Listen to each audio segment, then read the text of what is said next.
Bismillahirrahmanirrahim. Innal hamdalillah nahmaduhu wa nasta'inuhu wa nastaghfiruh wa na'udzu billahi min shururi anfusina wa min sayyiati a'malina. Man yahdihillahu fala mudilla lahu wa man yudlil fala hadiya lahu. Wa ashhadu an la ilaha illallah wahdahu la syarika lah wa ashhadu anna Muhammadan abduhu wa rasuluhu. Amma ba'd. Ibu dan para akhwat yang dirahmati oleh Allah Subhanahu wa taala,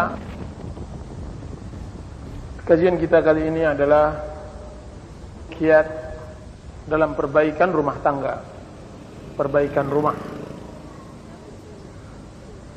Ibu dan para akhwat yang dirahmati Allah Subhanahu wa taala, Allah berfirman dalam surat An-Nahl, "Wallahu ja'ala lakum min buyutikum sakana."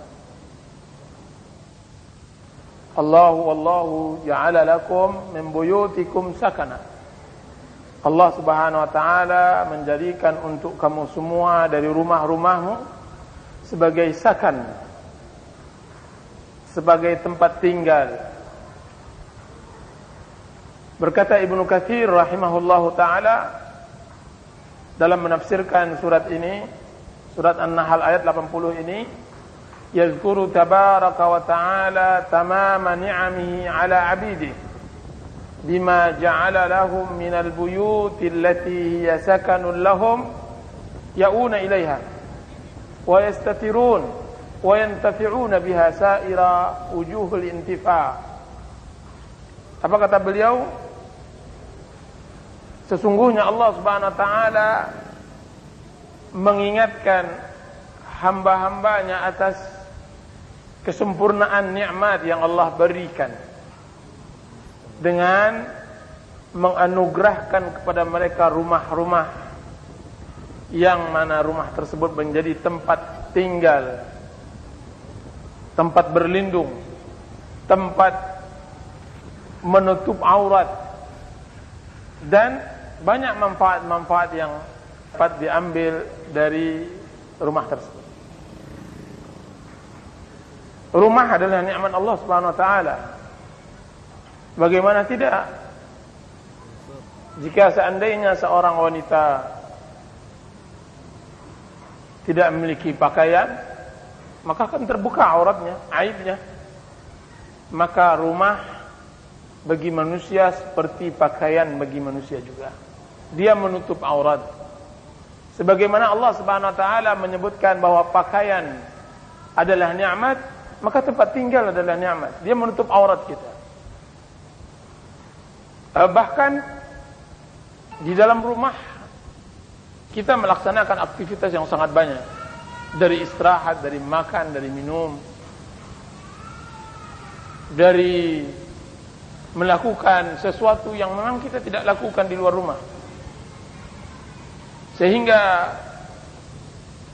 nikmat tersebut Allah Subhanahu wa taala sebutkan di dalam Al-Qur'an Al-Karim. Ibu-ibu dan para akhwat, bayangkan kalau seandainya kita tidak memiliki rumah. Seperti orang-orang yang tinggal di kemah-kemah ketika musibah menimpa mereka. Bayangkan bagaimana sulitnya mereka menutup aurat, bagaimana sulitnya mereka hidup jika seandainya tidak memiliki rumah. Jangankan kita hidup di padang pasir dan semacamnya, kalau seandainya kita safar, kita tinggal tidak di rumah kita pun kita tidak akan tenang. Sekalipun rumah yang akan kita tempati tersebut adalah lebih baik dari rumah kita, kan, tapi perbedaannya sangat jauh. Jadi dia nikmat Allah Subhanahu wa taala yang patut disyukuri. Makanya Allah Subhanahu wa taala mengkhususkan lebih 30 meter untuk selalu di rumah adalah para wanita. Allah Subhanahu wa taala berfirman di dalam surah Al-Ahzab, "Waqarna fi buyutikunna wa la tabarrajna tabarrujal jahiliyatil ula." Para wanita, tinggallah kalian di rumah kalian Dan janganlah bertabarruj, berhias dengan cara berhiasnya wanita-wanita jahiliyah yang pertama. Coba lihat bahwa pengusiran dari rumah adalah sebuah azab. Bagaimana Allah Subhanahu wa taala mengusir Bani Nadir ketika mereka mengingkari perjanjian bersama Rasulullah SAW, adalah bentuk musibah yang menimpa orang-orang Yahudi yang diusir oleh Rasulullah SAW. Allah Subhanahu wa taala berfirman dalam surah Al-Hasyr, "Walladzi akhrajal ladzina kafaru min diyarihim li awwalil hasyr." Dialah yang telah mengeluarkan orang-orang kafir dari negeri-negeri mereka di awal kali pengepungan. Kemudian Allah Subhanahu wa taala berfirman, "Yukhribuna buyutahum bi aydihim wa aydil mu'minin fa'tabiru ya ulil absar." Yang mana mereka merubuhkan rumah-rumah mereka dengan tangan mereka dan tangan kaum mukminin, maka jadikanlah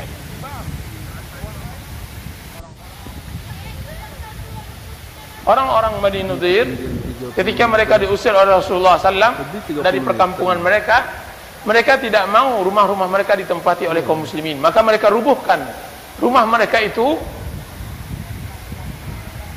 dengan tangan mereka sendiri, bahkan dibantu juga oleh kaum muslimin. Akan tetapi mereka merubuhkan apa? Mereka merubuhkan sebuah nikmat yang seharusnya seorang muslim jaga, yaitu nikmat rumah. Apa yang mendorong seorang mukmin mempunyai perhatian besar untuk perbaikan rumahnya, perbaikan rumah tangganya? Yang pertama adalah menjaga diri dari api neraka, menyelamatkan diri dari azab yang pedih. Bukankah Allah Subhanahu wa taala berfirman, "Ya ayyuhalladzina amanu qu anfusakum wa ahlikum nara." Hai orang-orang yang beriman, jagalah dirimu dan keluargamu dari api neraka. Wa quduhan nas wal hijaratu 'alaiha malaikatun ghilazun shidadun la ya'suna Allah ma amarahum wa yaf'aluna ma yu'marun. Bahwasanya bahan bakar dari api neraka tersebut adalah manusia dan batu-batuan. Di atasnya ada malaikat yang keras, yang kasar, yang tidak berbuat maksiat kepada Allah Azza wa Jalla, mengerjakan semua yang diperintahkan oleh Allah. Dan yang kedua, apa yang mendorong seorang muslim mempunyai perhatian besar terhadap rumah tangganya? Yang kedua adalah tanggung jawab yang telah Allah Subhanahu wa taala bebankan bagi suami atau istri, yang nantinya Allah Subhanahu wa taala minta pertanggungjawabannya di hari hisab.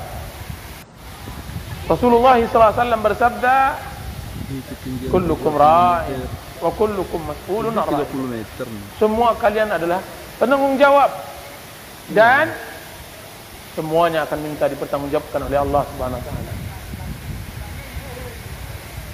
Dalam hadis disebutkan, "Innallaha ta'ala sa'ilun kulla ra'in 'amma istar'ahu ahafidha dzalika am dayya'ah." Sesungguhnya Allah Subhanahu wa taala pasti akan menanyakan setiap pemimpin dari apa yang ia pimpin, apakah ia jaga atau ia sia-siakan. Hatta yus'alur rajulu an ahli baitih, sehingga seorang laki-laki ditanyakan tentang apa yang diperbuat oleh istrinya. Yang ketiga, kenapa seorang muslim mempunyai perhatian besar terhadap perbaikan rumah tangganya?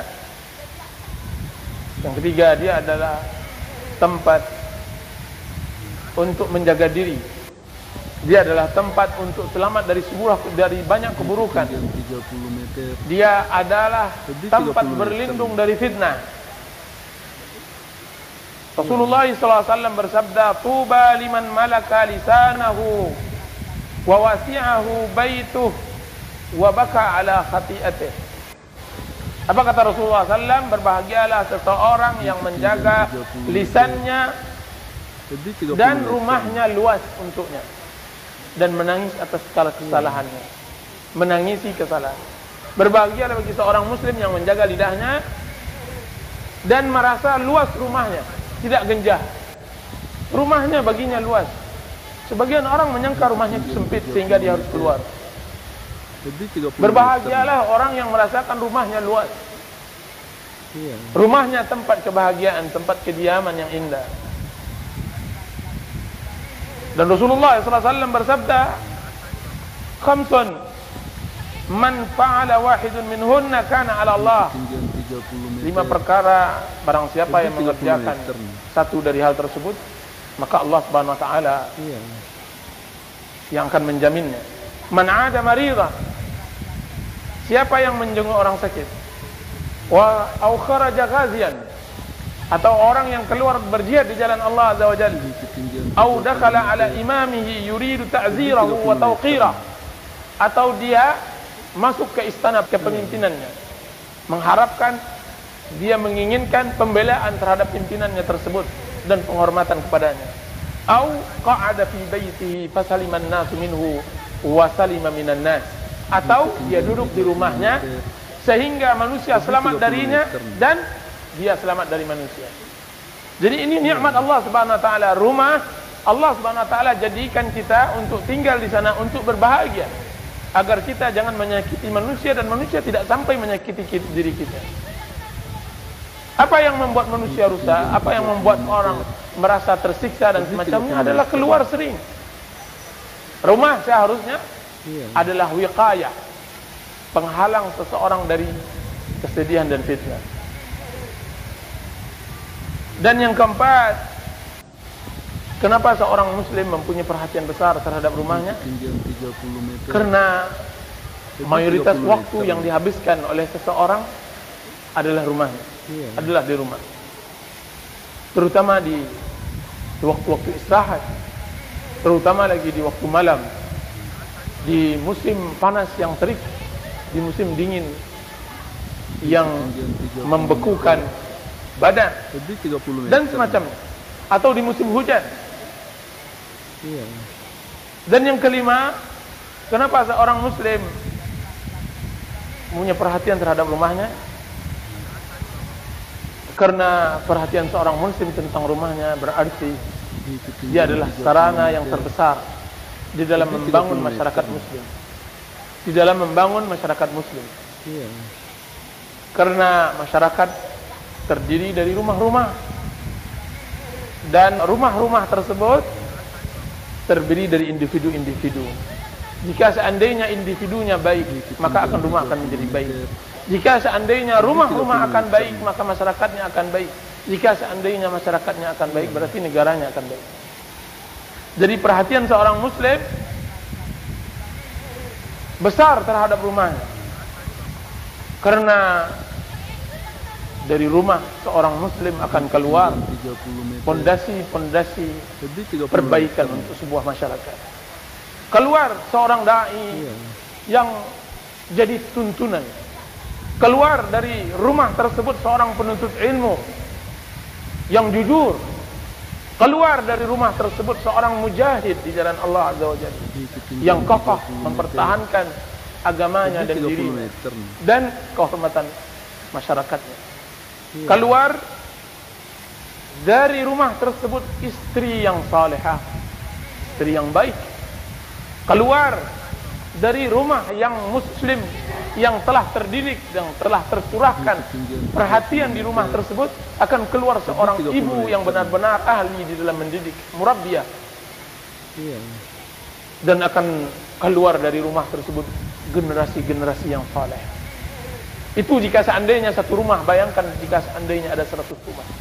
Bayangkan jika seandainya setiap rumah kaum muslimin berhasil mencetak orang-orang yang benar-benar luar biasa. Ibu-ibu dan para akhwat yang dirahmati oleh Allah Subhanahu wa taala. Berapa waktu yang lalu saya berangkat ke sebuah daerah yang saya tidak melihat, daerah yang paling banyak mengeluarkan pahlawannya, mengeluarkan orang-orang besar. Hampir setiap rumah memiliki anak yang nantinya dia bisa merubah wajah sejarah Indonesia, yaitu daerah wilayah di sekitar Danau Meninjau.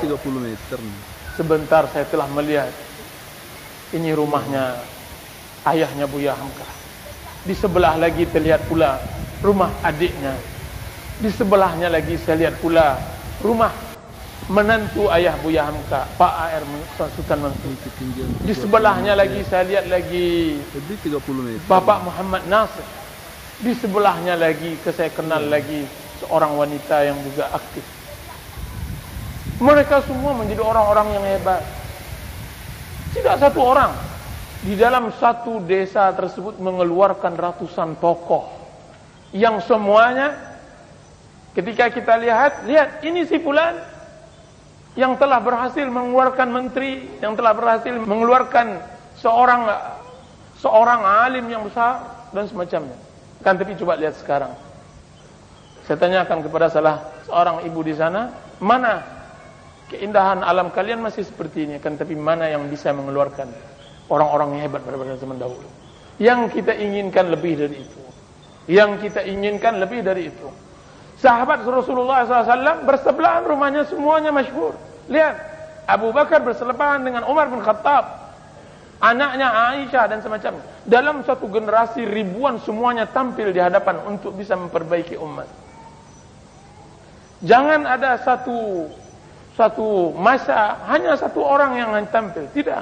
Seharusnya satu generasi itu segenerasi semuanya muncul. Lihat Madrasah Syekhul Islam, perguruan tinggi Syekhul Islam Ibnu Taimiyah rahimahullah yang dibangun oleh Syekhul Islam Ibnu Taimiyah. Coba lihat dia dan sekeluarganya, coba lihat murid-muridnya. Ibnu Taimiyah, lihat terkenal. Ibnu Rajab terkenal. Ibnu Qayyim, Az-Zahabi, Ibnu Katsir, Ibnu Abdul Hadi dan Imizzi dan ulama-ulama yang lainnya yang mereka satu pergaulan bertemu di sebuah masjid. Subhanallah. Jika seandainya hal yang seperti ini adalah hal yang sangat penting, maka perhatian kita sebagai seorang muslim dan muslimah di dalam perbaikan rumah adalah hal yang sangat mutlak. Ibu-ibu dan para akhwat yang dirahmati oleh Allah Subhanahu wa taala, kayaknya sebelum kita menerangkan tentang kiat-kiat untuk perbaikan rumah, kita harus memilih pondasi-pondasi rumah tersebut sehingga dia baik. Maka pembentukan sebuah rumah tangga, pondasinya yang pertama adalah diberi taufiknya seseorang mendapatkan istri yang salihah. Husnu ikhtiyari zaujah adalah taufik dari Allah Azza wa Jalla seorang suami, seorang laki-laki mendapatkan istri yang salihah. Sebagaimana taufik dari Allah Subhanahu wa taala seorang istri mendapatkan suami yang saleh. Tidak mudah. Tidak mudah seseorang mendapatkan kawan, teman yang sama-sama mengarungi bahtera rumah tangga, seia dan sekata, satu sifat, satu akhlak, satu tipe dan satu perasaan. Tidak mudah. Berapa banyak di dalam rumah tangga setelah berlalu 1 bulan, 2 bulan, 1 tahun baru kelihatan perbedaan sifat, perbedaan akhlak, perbedaan di dalam masalah tabiat, perbedaan dalam masalah hobi dan tujuan dan semacamnya. Dan ini sangat menjadi penghalang besar untuk mencapai sebuah perbaikan rumah tangga. Maka taufik di atas taufik adalah seorang istri mendapatkan suami yang seia dan sekata dengannya, sama-sama bergandeng menuju surga di atas ketaatan kepada Allah Azza wa Jalla. Allah Subhanahu wa taala berfirman, "Wa ankihul ayama minkum was-salihin min ibadikum wa imaikum." Nikahilah wanita-wanita yang saleh di antara kalian dan juga laki-laki yang saleh di antara kalian pula. Dan jelas tentang masalah syarat untuk mendapatkan istri yang saleh atau suami yang saleh, tidaklah kajian kita di tempat ini. Yang kedua, pondasi perbaikan rumah tangga adalah upaya ada perbaikan dari suami kepada istri atau upaya perbaikan istri kepada suami. Ibu-ibu, para akhwat yang dirahmati Allah Subhanahu wa taala, jika seandainya suami saleh, maka syukuri panjatkan kehadirat Allah Azza wa Jalla, ribuan tasbih, jutaan tahmid. Di saat Allah Subhanahu wa taala menganugerahkan kepada Anda, mencurahkan nikmat yang terbesar, mendapatkan suami yang saleh, suami yang akhlaknya baik dan semacamnya. Bayangkan tersiksanya banyak rumah tangga di saat dia tidak mendapatkan pasangan yang baik.